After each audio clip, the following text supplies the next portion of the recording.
Isani Caetano reports. For the past 26 years, Fort George as an electoral district has been a stronghold of the People's United Party. The constituency, it is safe to say, has been run exclusively by former Prime Minister and incumbent era Representative Said Musa. If UDP standard bearer Roger Espejo is to have his way come November 4th, he would be ushering a sea change.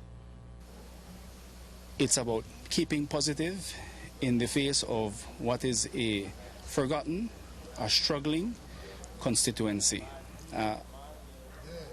We have a lot of good ideas, but we tell our supporters, our followers, that it has to be a community effort. Roger Espejo can't save Fort George. Fort George can save Fort George. I intend to lead the charge, but we need a community to believe that, to buy into that, and to build on that. Effectively marketing that philosophy simply means that Espejo has had to make his rounds within the constituency, meeting and greeting residents who, for the most part, are diehard supporters of the PUP. Espejo, however, is not deterred.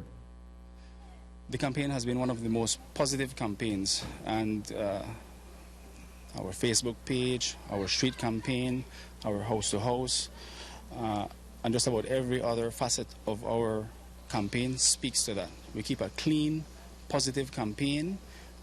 We try for nothing to derail us from that or for any sort of mission drift. While avoiding the all-too-familiar smear campaign, Espejo's vote-seeking activities focus primarily on developing Fort George by improving the quality of life. His platform is rooted on 4 core strategies. It's an agenda that, as a priority, has education and improving the truancy levels in Fort George. Plain and simple, too many kids are out of school in Fort George.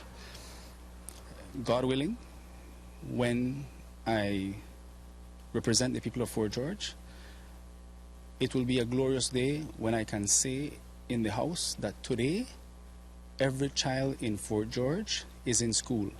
That's not something that I can say today because it would be untrue. So that's my priority, education. The second priority is, and there's no order for the other 3, sporting activities. We need more sporting programs in this area. Fort George has a large youth population as well as, well, Belize City, but Fort George is no different, and we need more sporting programs to engage the young minds of Fort George. It's a very small constituency, but that should not limit us. Whereas we don't have facilities, we can capitalize on what we do have. We have the Marine Parade, we have the Caribbean Sea, and clearly we do have a few large tracts of land that something can be done with. The third one is entrepreneurialism.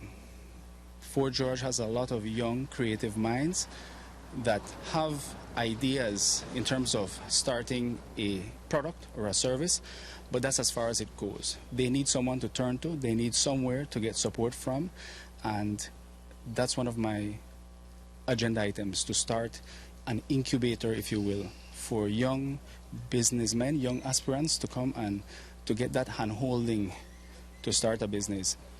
Hopefully, one day, we can even perhaps do something in the area of microfinancing. But it all starts with the support. And lastly, my 4th anchor, if you will, is a small healthcare facility for Fort George. Not a hospital, but somewhere where the elderly especially can turn to receive the most basic of medical attention. Those are my 4 moorings, if you will, and that's what I intend to champion for Fort George. Now, there are many other issues that the residents of Fort George grapple with. It's been forgotten for many years now. The current era representative has been here for 26 years. They are telling me that it's time for a change. Reporting for News 5, I am Isani Caetano. In an upcoming newscast, we will have an interview with PUP candidate for Fort George, Said Musa. Coming